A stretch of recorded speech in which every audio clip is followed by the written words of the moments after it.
start the session. I'm Michaël Raison. I will take time to introduce myself for this session about the future of cybersecurity. But globally, the future of cybersecurity is all this PCB event. More precisely today, we will discuss about the security in the European Union, about the NIS Directive and beyond those directives we have in Europe. And I have two magnificent panelists here around the table. First, Christian de Boeck. He has a PhD in science. He is a member of many associations, including the Business Continuity Institute. He's a training provider about cybersecurity for years and for the Ministry of Finance in Belgium and other federal authorities. So great experience, extensive experience in training over there. He's also a reviewer for exams from the BCI, and that's something. He has several certifications about ISO, being auditor, implementer, and so on. His specialty is about disaster recovery process, business continuity, in one word, two words, cyber resilience, and those life cycle. He's working currently at Synergit in Belgium, and for a lot of companies, and you have seen in the authority sector, he is quite involved. You can call him today Mr. Trainer and Mr. Cyber Resilience. Nice to meet you. Thank you, Michael. And then on my left hand, I have Jeffrey Crump. He's coming from Arizona. And you know, here in Europe, the people from Paris do not know about the United States very much, all the states and so on. The people from the United States only know about Paris. So I take the time to give you a few words about Arizona today, because those highlights are, yes, it's hot and very interesting, because I have heard, I've checked that in the light case 2023, that Arizona was the top one concentration of space vehicle manufacturing, and including the missile technology. In top two, they are in aviation maintenance, the top two maintenance activity operator. That's an amazing situation in the United States to be the number two over there.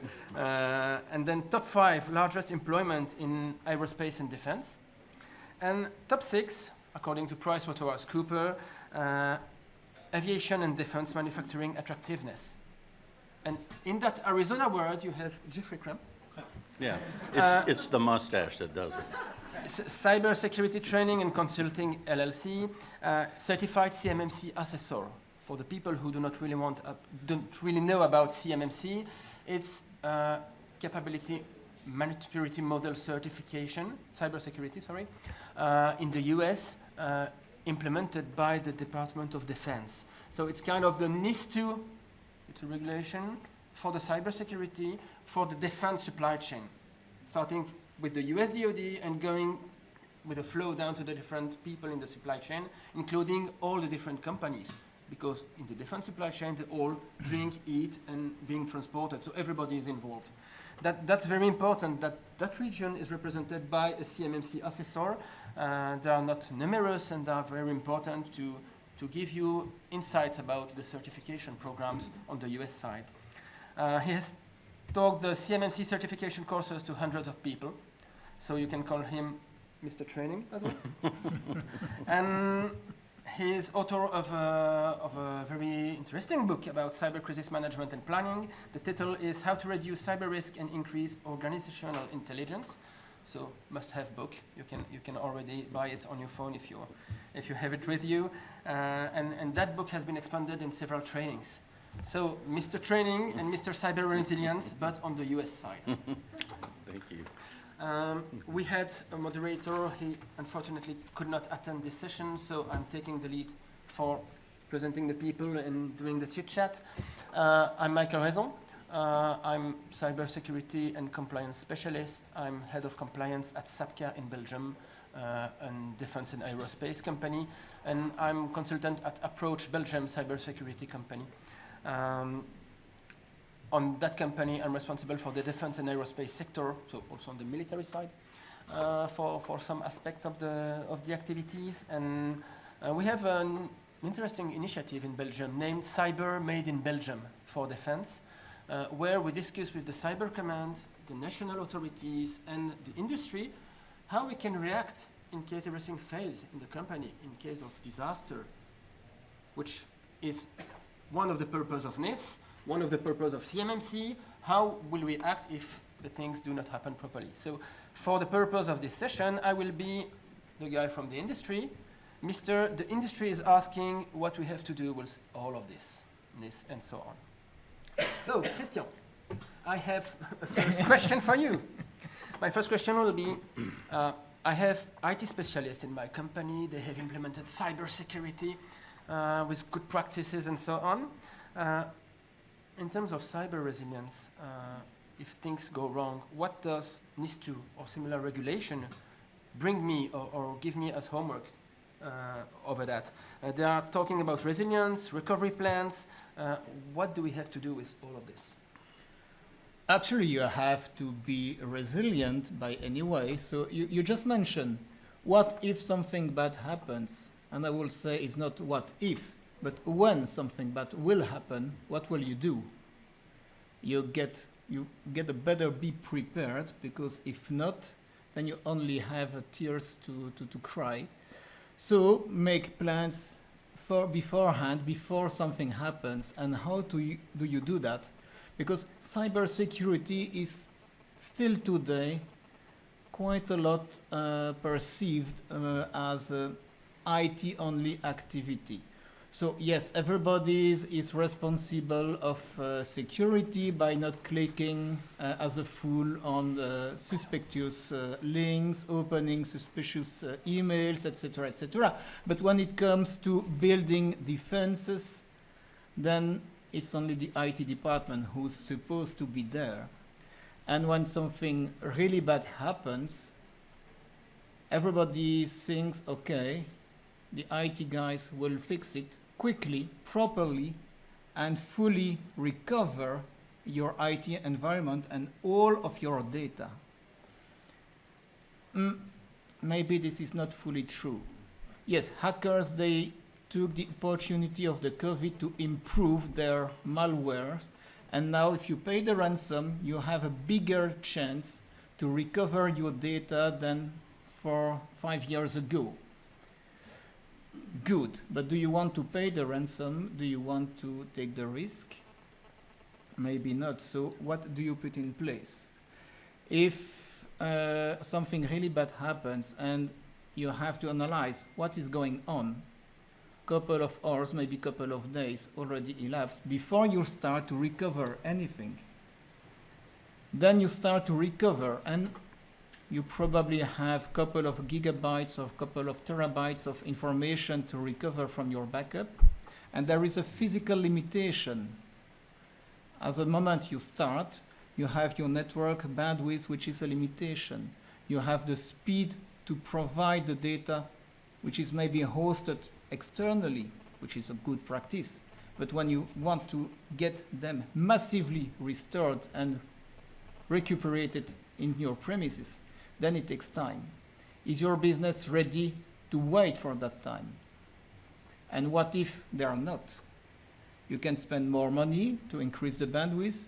You can spend more money by developing a third data center, a fourth data center, which is decoupled.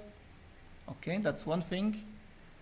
But maybe it's better to help yourself as a business organization to think, okay, what is my priority? What are my key critical business activities? And how can I resume a minimal services if I don't have any of my traditional IT resources? And this is where business continuity comes to support NIS2, DORA, and all other regulations which are today on the table.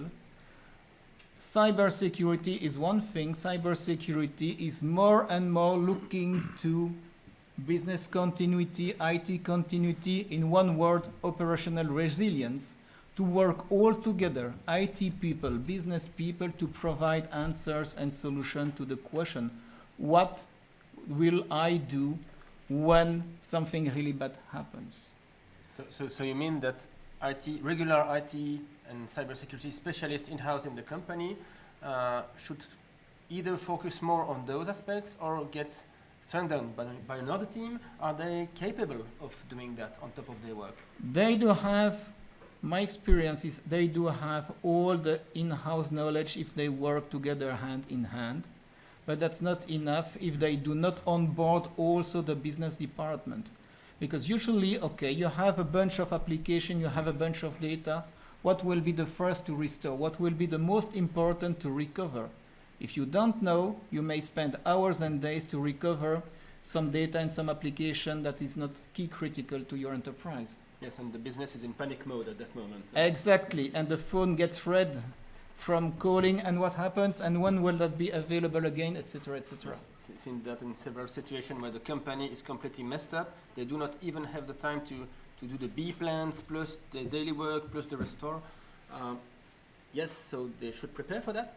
They should prepare for that, they should develop plans, and they have to confirm it's working by testing those plans. Is it part of NIS 2 or the regulation, those test requirements? Test requirements is certainly a requirement from NIS 2, yes, it is. Mm-hmm. So you propose on your side regularly, well, we have probably business and decision maker here, those kind of tests, do they need to cover all the company? Do they need to cover a specific critical attention point? Do you have to do them every day, every week, every year? That's all the beauty of the NIS Directive. You need to provide an answer which is proportional. And what is proportional? That's up to you as a manager to decide. Okay, and then with the help of? With the help of the business to tell you, okay, if we don't do that, if we don't have that, we are really in shit. So we have to prioritize and to focus, okay, this is first, this is second, this is third. And was one very nice discovery of mine, was really an eye-opener. You may have business continuity initiatives for years in place in your companies, having your business developing alternative ways of working, workarounds without IT, without anything, maybe writing your orders on a paper, maybe having some Gmail accounts for still communicating with your customer. But what is quite often forgotten is to ask your IT department, Mr. the IT guys, what do you need to be able to recover from a cyber attack and to restore your proper key functions to be able to restore the business application and to restore the business data. And this is quite often, I don't know why, forgotten. People from the continuity world, they don't speak easily, or they don't like to speak to IT people. Maybe the vocabulary, the words are a bit jerk, they do not understand them, I don't know. Yes, and the title of this session is about the NIS Directive, but there are many more regulations and directives that are quite extensive, specific to a specific sector. There is the DORA regulation. Do you know if there is a kind of central way of doing all those things? The same way? Are there standards you all, get to be supported on that? All have their own requirements. You have the DORA, the NIS 2, if you want to be ISO 27000 compliant as well. Maybe the best is to take them all, to make a list. Okay, what is the requirements for each of them? And you see that more than half is common to each of them.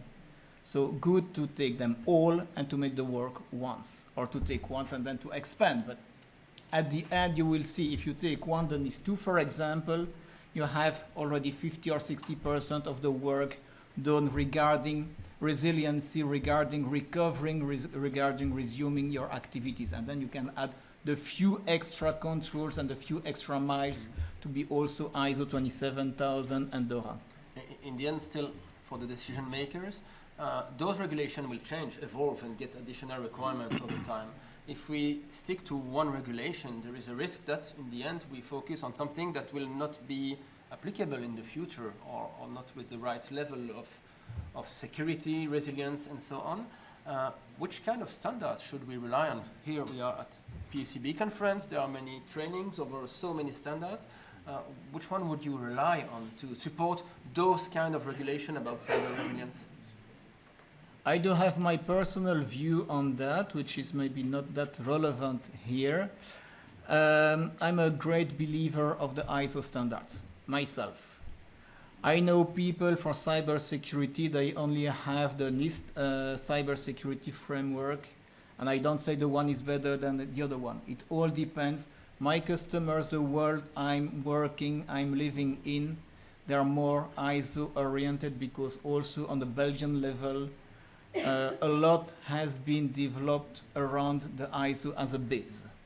And then you have different flavors. The Cybersecurity Center of Belgium has made his own framework, which is a bit concatenation of the ISO and other standards. But still, if you start with the ISO 70,000, you're with a good base. But then the question is a framework. Is nothing mandatory by any law, while DORA and NIS2 are. If your enterprise is nominated, let's say, to have to comply with NIS2, then there is no question. Maybe it's better if you haven't started anything yet, just start with a NIS2 or with DORA, depending on which one you have to comply with. That's great. And this is definitely also for the Belgian, European side, focus on ISO, and maybe that's the right moment to switch to the US side and discuss about, yes, the reciprocity between NIS2 and other equivalent in the US like CMMC. Yeah, well, I guess the the first question probably on everybody's mind is why am I here in a discussion about NIS2, right? I asked myself that question. I actually just spent the last 2 days in the final 2 day of a 4-day class from PECB on the NIS2 environment. And it's important because, from the CMMC perspective and the fact that we've got this NIST standard, and we know that, the NIST with the T standards are, a big part of, of what's happening across on an international landscape. The DoD is coming out and saying, hey, we've got this standard, and we want this to materialize within the defense contractors here, right, in the United States. But clearly the defense industrial base is part of a much larger global defense supply chain, and so we have to be aware of, gee, we would love to be able to, come to, all the countries and just say, oh, yeah, do this thing we want you to do. Well, that's an impractical kind of an approach. We know that ISO 27001 is a very popular standard, very popular in the United States, but much more popular on the international stage. So how do we deal with this situation? How do we, if we're coming in and we're saying, hey, we want you to do this NIST 800-171, and it's not just NIST 800-171. There's a contractual clause that's actually really kind of front and center in these relationships, and it establishes a requirement for the controls from NIST 800-171, but there are also cloud-related kinds of controls. And so doesn't just stop at NIST, because it's really driven by a contract itself. That contract clause needs to flow down to the other, from the primes to the subcontractors. And so these subcontractors are clearly, spread across the world. So if I'm coming in and saying, hey, I want you to do the NIST 800-171 thing, the ministers of defense in those countries are sitting back probably going, hey, well, hold on a second there, buddy. We're already doing that cybersecurity thing over here. Can you give us a little bit of respect for what we're doing? And so up until now, that reciprocity, that acceptance, this situation where we have organizations that have been through an ISO 27001 type of an assessment, how do we deal with that? What kind of credit? Because we don't want organizations to have to go through multiple certifications, right? Why do I need to assess your access control capabilities or your incident response plan if it's already been assessed and everything looks like it's in good shape? But we see that at national level with the authorities and the different regulators, they are all asking the same question to themselves. How can we guide the different companies achieving the right baseline in terms of cybersecurity and cyber resilience, and in the end, being compatible with each other based on standards. And they try to propose or to accept some standards or equivalent because they cannot get engaged in a specific standard as a nation actor. Yeah, well, and there's limitations, right? And there's obviously a lot of things that we have to consider. So NIS 2, yes, great, right? But the implementation of the controls, right? The member states have to now go off and figure out how this is going to work in their space, and whether or not they're even going to accept ISO 27001 as the mechanism for demonstrating compliance. Mm-hmm. So as an assessor, if I'm going to go out and I'm either going to train people that are become assessors in those host nations, or to go do them in the host nation, I have to consider, okay, well, if I'm going to Portugal, if I'm going to Belgium, how have they decided to, establish the equivalency for NIS 2 compliance? Is it 27001, or is it some nuanced version of that? I mean, how many people, raise your hand, how many people in here would love to have another cybersecurity standard? Yeah, exactly, right? So you got this thing barreling down. You know, I grew up in the world of, I don't know if you guys are familiar with a gentleman by the name of Watts Humphreys. He's obviously, if he was, somebody I believed in, you can see all my gray hair. He's been around for a while. Watts Humphreys comes from the Software Engineering Institute at Carnegie Mellon University. And he was the guy that really kind of, put into me standardization, reuse, and the value of these types of things, right? So when we look across these standards and we see, gee, look, can we just, we know we're going to have some nuanced differences, right? Because you've got this industry and I've got that industry. Yeah, and our threat actors have their nuanced approaches to how they attract that thing. But I think we can all agree there's probably about 80% of these controls we can get to a common baseline, right? And if we can kind of get to something like that, that would be great, right? Some harmonization, so then when we come out and the organizations themselves have to implement controls, they don't need a database or a spreadsheet of, that's 19 tabs long, and to be able to keep track of these standards. If we can get to the 80%, then just kind of, then when we go out, it's a much more economical and efficient type of an assessment. Unfortunately, that's not what NIS 2 is doing, right? It's just setting a framework and some expectations, but we still have the individual implementations in the member states.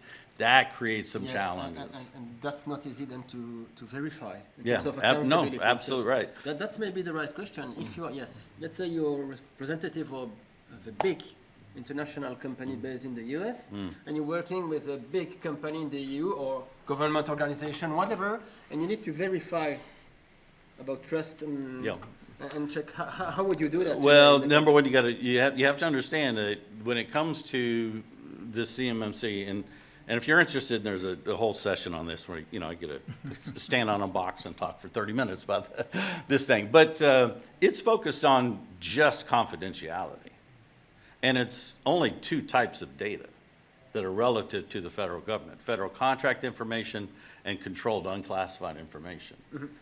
One, right? Confidentiality. We know we have integrity and availability, but from the perspective of NIST, who writes the standard, the DoD just adopts the standard, right? From that perspective, they go, well, okay, we're worried about this information because it's in the supply chain, and that's where we're concerned as our adversaries are going to get in there and get this sensitive information and go off and do the things that they kind of do. But we have integrity and availability. So where does that come in? Well, it's what NIST says is an expectation. It's an expectation that you have a robust information security program that takes into consideration integrity and availability, and maybe even we throw in safety on that, right? That's it. Yes. So you've got ISO 27001 that hits on all cylinders. Whereas from a CMMC perspective, we're just really looking at a very isolated space, and we're only looking at the enclaves and the parts of the business that are used to build these products in the supply chain.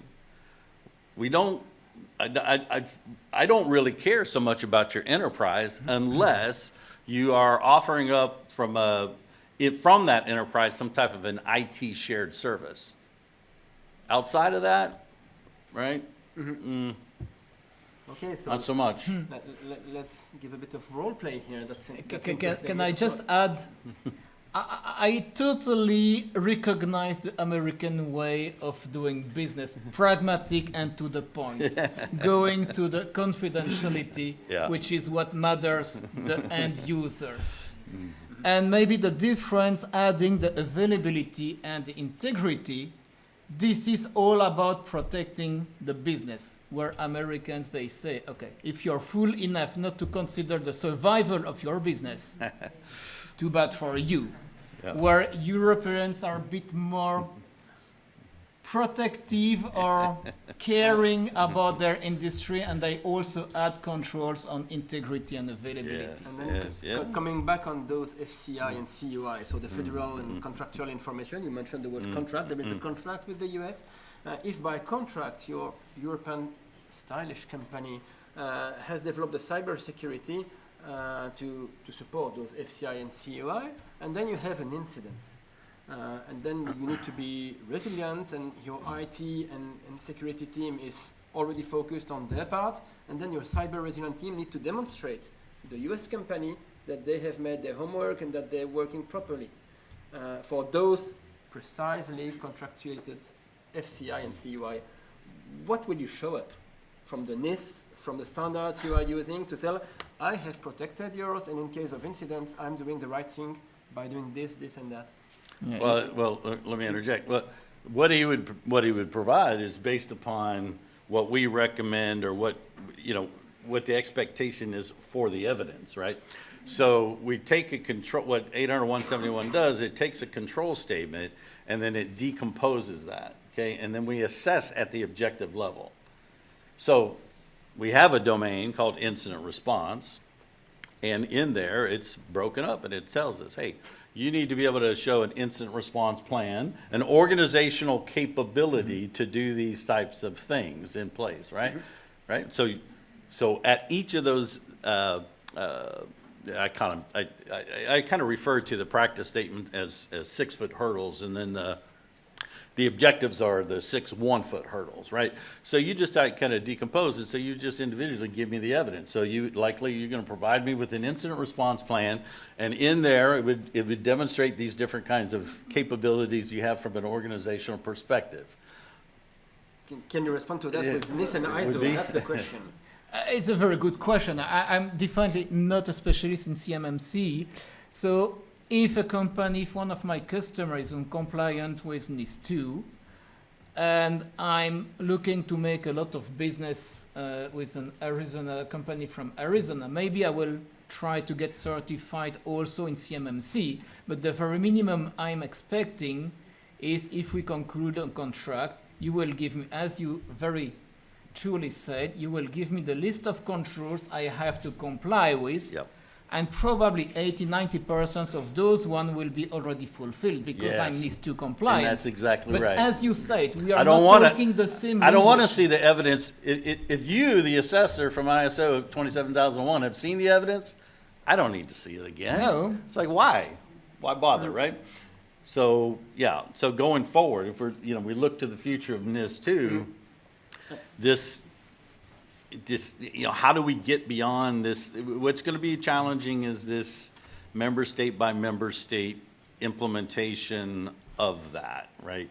If they, if they can agree, the member states at 27001 is the path forward, then we end up with nice situations like this where you've already done something, and then we come in and we're just doing a focus assessment for the things that are above and beyond, or maybe slightly different for CMMC. Somewhere. Because it's like I said, it's an enclave, it's a space, or it's a line of business. It's where the systems, we are only concerned with the systems that are used to build these products and services for the supply chain.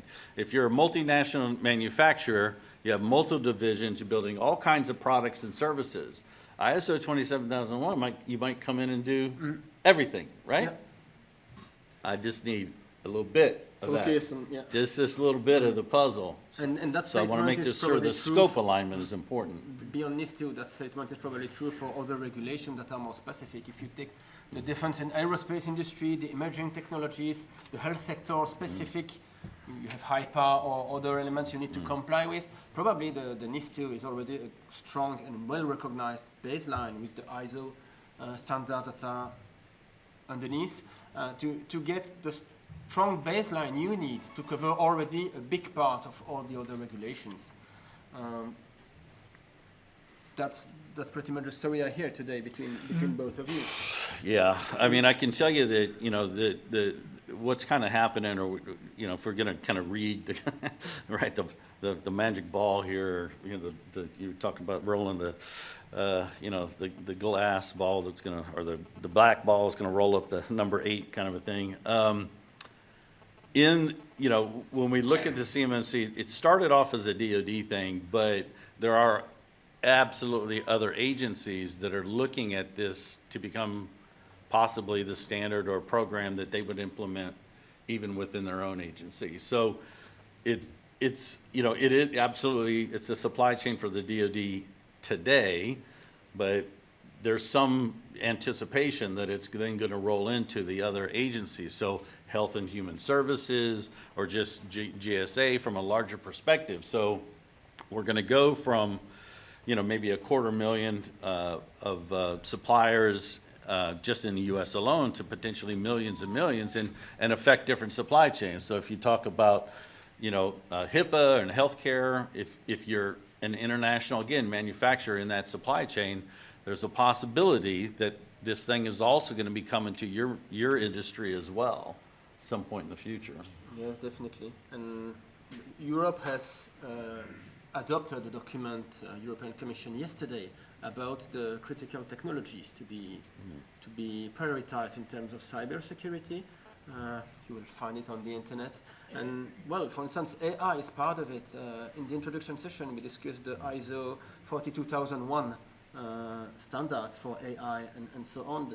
Those elements are pretty much specific and very important, but definitely the NIS 2 is already covering a lot of those aspects. The NIS is covering a lot of already, and Jeffrey is a dreamer in that sense. He's dreaming for having one standard fitting for all worldwide, and that would make our lives much more easier, because we can all speak the same languages, because all of those are responses to cybersecurity, and the cybersecurity and the best practices in cybersecurity are all the same. Is now just a question having a bit more green, a bit more red, depending on the sensibility and the experience of each country, each state, or each industry. But at the end, the best practices will remain the same. Mm-hmm. It's all, yeah, maybe the European part is a bit more driving by law and by regulation. Maybe the American or Asian is more driven by innovation. And where should the cursor be placed at the end? This is very hard to say, no, because you need innovation to progress with the world, but not going too far neither. And artificial intelligence is opening a world of new questions that will need to be answered, and cybersecurity will be, again, totally transformed by those new perspectives offered by artificial intelligence. Mm-hmm. So, conclusion, we have a USB-C cable and a lightning cable. They do the same, but sometimes you need something to make them compatible with each other. That's right. Well, and, you know, the whole AI thing, you know, obviously is going to, it's just has the potential to just change everything fundamentally, right? I mean, who knows, in a couple hundred years from now, right, we won't even all have jobs, because it'll be automated. It'll be, yeah, it'll be, you know, you got the hacker, right? Because fundamentally, you know, if we've got hackers, what do we've got? We've got somebody that's trying to force their ill will on us. So if I can build let's say, an operating system, right? And that operating system is a platform, and as soon as that developer opens up that, right, and starts writing in there, you know, inject, right, and then that operating system just goes, oh, hold on there, buddy. You can't do that. I know where you're going with this. You got some ill intent here. So, right, so that malware's never going to make its way into our world, right? Yeah, well, that's maybe long ways off in the future. In the meantime, yes, we have organizations, we've got all these entrepreneurs that are building these AI, you know, security capabilities. How do I assess that, right? If I'm coming in, I'm looking at your controls around access control, and you're relying on some third-party, cloud-based AI, intelligence, user event behavioral analytics system, and I'm just like, hey, I'm just looking for a list of privileged users. Right, and it goes, oh, well, what do you mean? That's my Right? Yeah, how does this, right?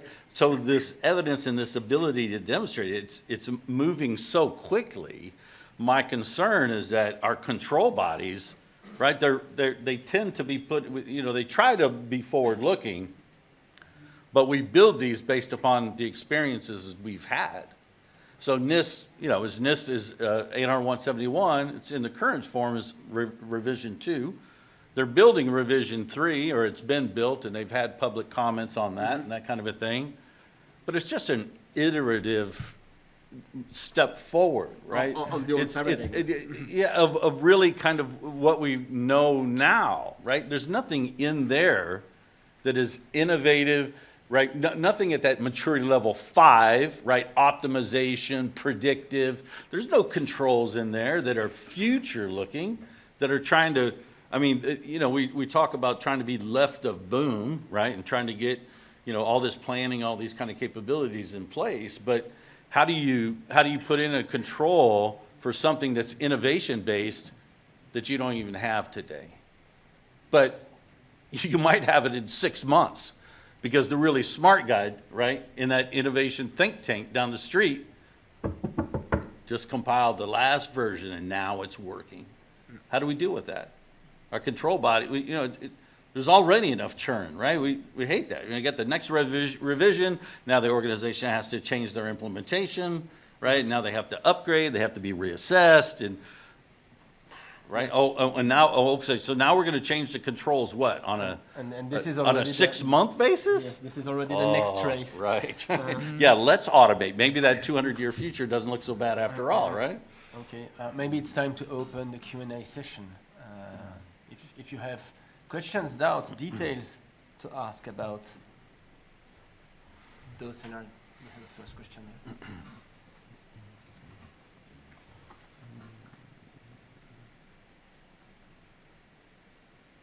Hi, I'm Michaël Raison, and I am a trainer, I am an auditor with PCB, but I also, in my spare time, am the full-time CISO for Louisville, Kentucky. And we have 29 agencies, 3 police departments, the fire department, the zoo, the Department of Health. We have PCI, we have HIPAA requirements. We looked at the NIST, NIST. We looked at all the international standards. NIST used to be, when I did ISO 2701, NIST had requirements that ISO 2701 did not have. So I would have to use both. I took the gaps. In September, NIST came up and acknowledged that they were coming up to standards of ISO 2701. ISO 2701 came out in October with the new version, which includes many of the things that NIST does not include. NIST now does, new version 2 does include the CIA. It does include the triad, the new version. But it is still missing on many of the areas. It's missing on the cloud, it's missing. Now NIST has separate cloud security standard, which I recommend for the world. It's probably the best document, having read them all, on the cloud security requirements, but the requirements from it are even stronger than the ISO, standards within that process. But it is a separate document, and that's the healthcare department will only accept that. But you can use ISO for everything else except for that because they know it's still missing. So they went through and said, what's the new versions? What's missing? Which are we going to take? And they said, okay, you have to use NIST for the cloud. You can use ISO for everything else. So NIST is coming up now to meet the standard for ISO. So I'm waiting to see when ISO is going to change. But at the same time, for our city, we decided to use ISO as our standard, partly because I'm the deputy CISO and I'm very pro the standards. And we do use CMMC. CMMC in the U.S., many of the vendors for the U.S. government, the Department of Defense, have pulled out. They will no longer be a Department of Defense vendor because the questionnaire is too extensive, too long. It takes a year to finish, seems like, so they're not doing it. I liked the first version of CMMC. It was really nice. And I became certified in CMMC. PECB, a little plug for PECB. PECB does the CMMC certification. So you can get certified in CMMC through PECB. We use it, it's supposed to be used for your vendors, what the vendors have to have. So you have the vendor security. But the new CMMC that came out is so exaggeratingly long, better than the first, but too long. So I took an abridged version, and we are now requiring all of our vendors to comply with it. And of course, I'm getting pushback from some vendors saying, well, we can't do this. And I said, we're going to miss you. Thank you for doing business with us. But it is, and I compared it to the NIS Directive. I compared it to the HIPAA. I compared it, so the CMC does have better requirements. I did an Excel spreadsheet across all. I compared all the requirements, what's different. So my question is, going forward, the NIST is complying now with the ISO standards. ISO's trying to keep up with NIST. I'm seeing that the NIS Directive is missing some of the ISO requirements, having done a comparison. So do you think in the future, so it's going to make my job easier, that we will have at least a meeting between some of the different standards saying, where are our differences, what's difference, can we put it on an Excel spreadsheet and see where the differences are, and discuss why we haven't taken them, and maybe even say, this is why we didn't take this control, so that when I'm evaluating them all, and I do look at the European, I'm very lucky, the city I work for, we just won the top innovation in technology award at the whole United States, including beating out DC, everything. So we were very much we've done ISO 2704 for our metrics, 2705 for our risk assessment. We are fully an ISO city, and all the agencies follow it, and we are doing our gap analysis based on the new version of ISO. We're going to be audited, and those reports go to our mayor. So the city is ISO. But I did tell them we looked at the NIS Directive 2.0, and the city's very understanding, and they said if with the Europeans better, we'll follow that, whatever's best. And we went through both. So the question going forward is not just a statement. The question is, where do you see, since NIST and ISO are coming back and forth trying to keep up with each other, not in competition, but trying to bring it to a parallel, do you think the NIS Directive 2.0 is going to try to keep in parallel with some of those areas? Because all three have, well, NIST and NIST is behind the ISO now. It does not comply. It doesn't meet the standards. But when they come up with a new version, it might be better. So it's going through. But my question is, do you see a correlation at least between the NIS Directive 2.0 and ISO at a minimum going forward? Because right now there's still a lot of controls that are missing and that I think need to be included. You have some insight on this? I first have a quick question to you. Do you have any obligation to be CMMC certified or anything else certified as an No, CMMC is only for Department, that's only for Department of Defense. We only use it for our vendors, and we don't require them to be certified. Which actually Too expensive. We just ask them to be compliant. And I did not take all the controls, and I wrote a justification with why we're not expecting certain controls. And no, the city, I think we're the only city using it. But one of the reasons that I got the position was they said, we know with you we'll always have governance, risk, and compliance. You're going to ensure we do it no matter whether we want to or not. And that's one of the reasons I was hired. But the CMMC, for what it requires for third-party vendors, has a level of assurance that's much better than any of the other, even the questionnaire that we have been using previously based on NIST. It's much higher, much better. So that's why we're using that for our third-party vendors. They only have to be compliant. We're taking a self-assessment, which could be audited.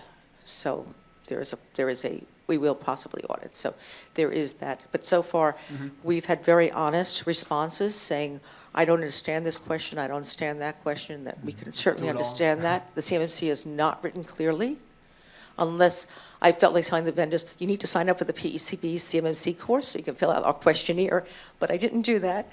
But it's a very complicated task for vendors, extremely complicated because of the wording. So I tried to reword some of it, so it gave the, you didn't have to be a lawyer to read it. So my answer will be okay, because you feel there is added value in there, but you have no obligation to get certified. Just take the time and effort, and I fully recognize this is a huge effort, to extract from the new version the points and the controls which are relevant and interesting for you. But what I've seen in the past, and the first time I've seen that is with the ITIL. ITIL version 3 was wonderful. Straightforward, crystal clear, understandable by anyone. And then they tried to make better, and they had ITIL version 4, which is comprehensive, but which is awfully complicated. And nobody understands nothing about it anymore. Up to the point 10 years after, still many organizations refer to ITIL 3 instead of ITIL 4. And I fear, because I'm seeing that also with other standards, for example, also related to climate change and low carbon transition, the new standards more and more try to be as comprehensive as possible, but then become also overcomplicated.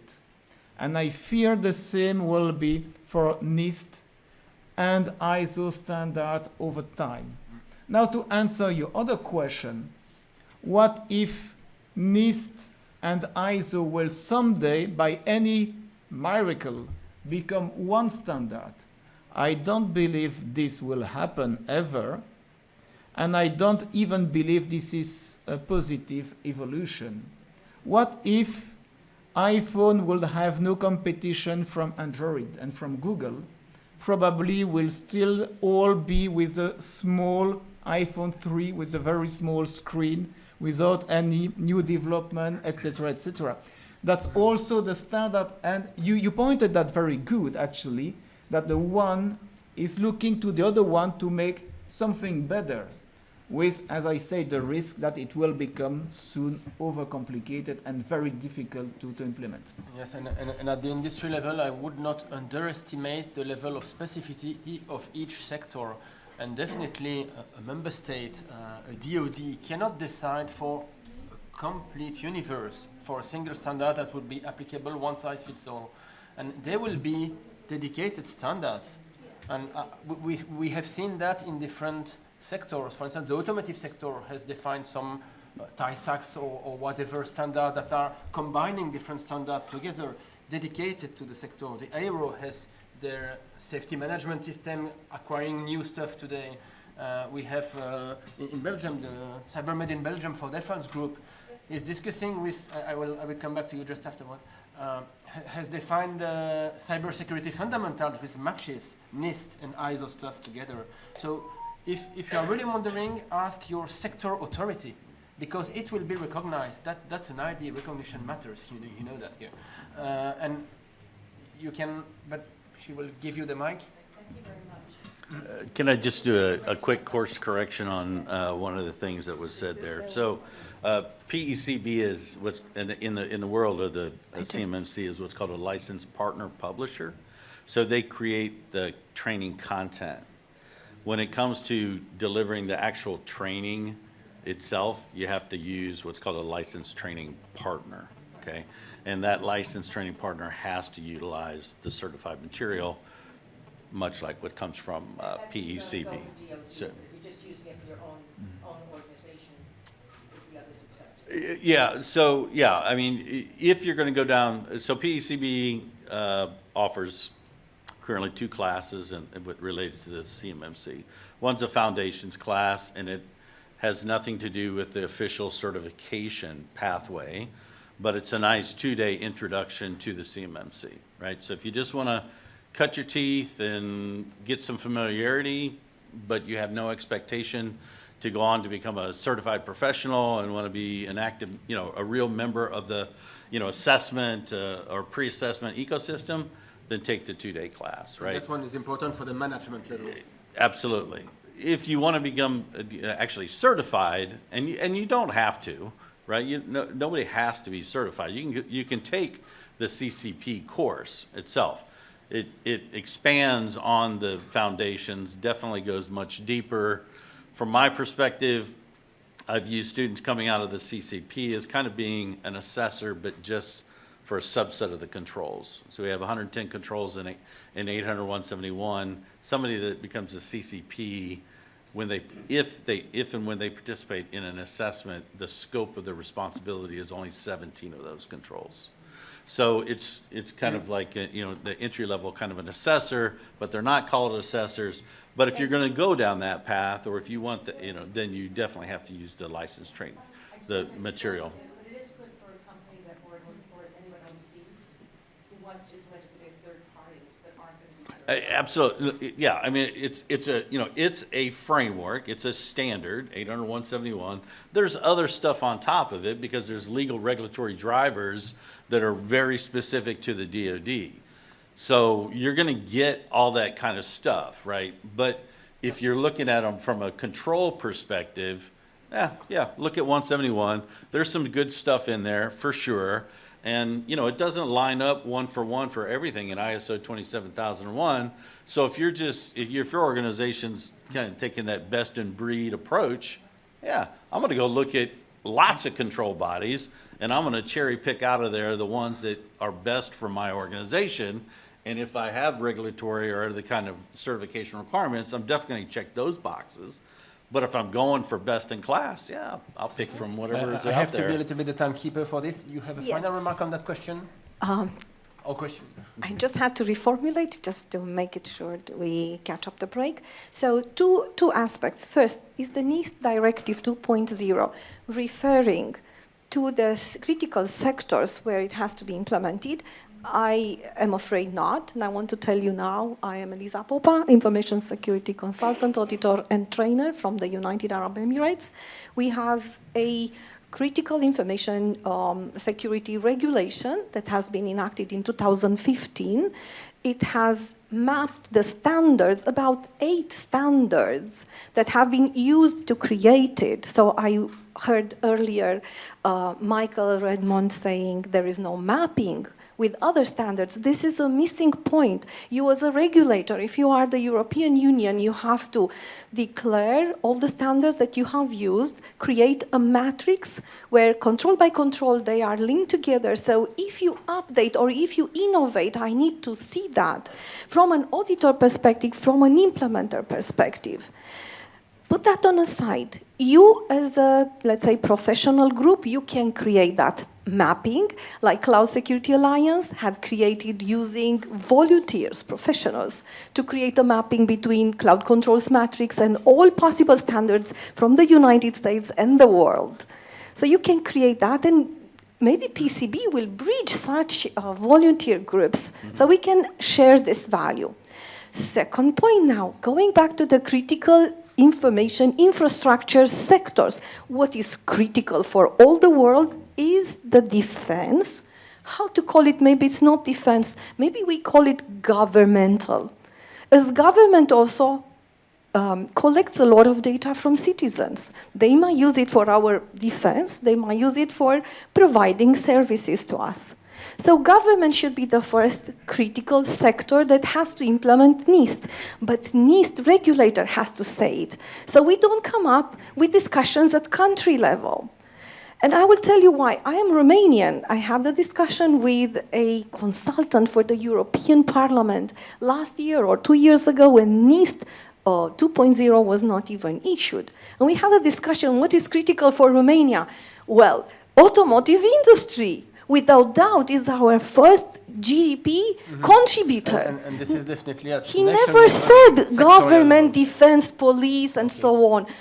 Automotive, yeah, hats on. In the UAE, We have defined 10 critical sectors back in 2015, and we added space sector last year. I'm the one who implemented that regulation in the UAE Space Agency, which you all know about because we just sent the second astronaut, and we tried to conquer the moon.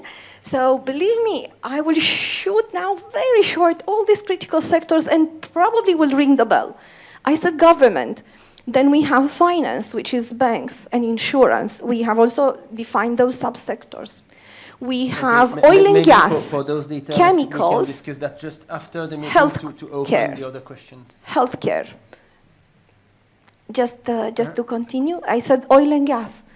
Maybe you know, oil and gas is a target. We have nuclear because we also have nuclear in the UAE.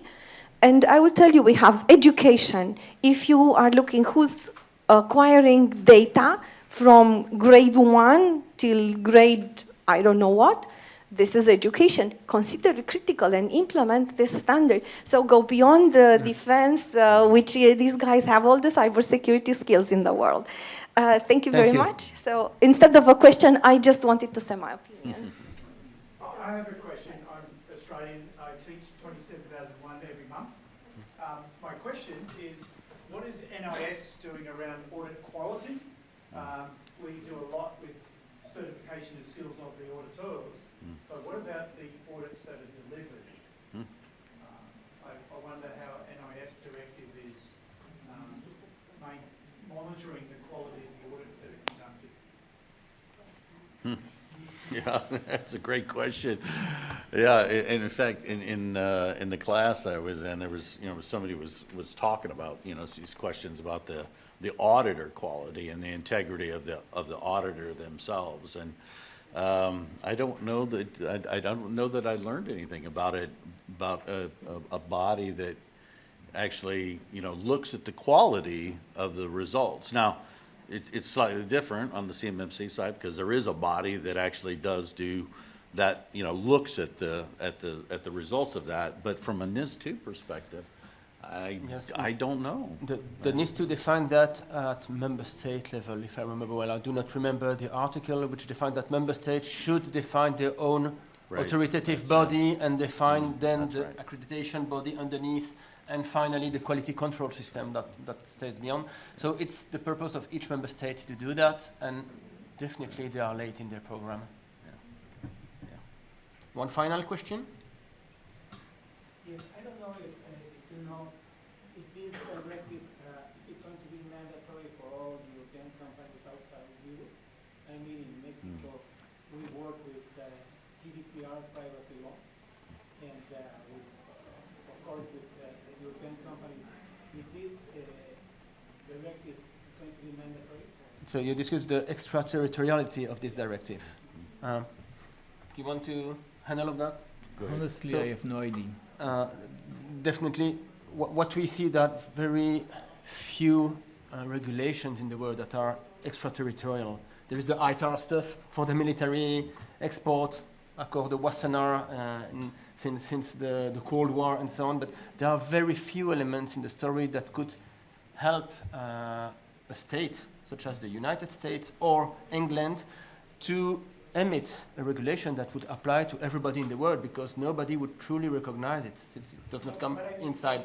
So, but yes, the rule for the NIS directive is that if your company has the headquarter or an activity in Europe, it is applicable, even if you are a broad company. If you have an activity in Europe, you have headquarter also based in Europe with a number recorded, EORI number, company number, by a member state or by Europe itself. So then it applies to you. The second part is if your company manipulates data from Europe citizens. So, and it can be very, very rapid that you have such. You are selling a product in the United States, and then one guy from the Europe comes and buys it, and he has the maintenance, the 10 years warranty, 2 years warranty. Then it's done. For that specific activity, you need to comply. But the risk is always to be taken proportionate to your activity. If it's only for the maintenance contract and the purpose of the maintenance contract on a specific product that is very expensive and you only have 2 customers in Europe, then the risk you have is probably lower than if you are Facebook. I think we can close it. I believe the time is over. But in all cases, you can discuss all those questions with us here at the break, in the lunch session, and today or tomorrow. Thank you a lot. Thank you.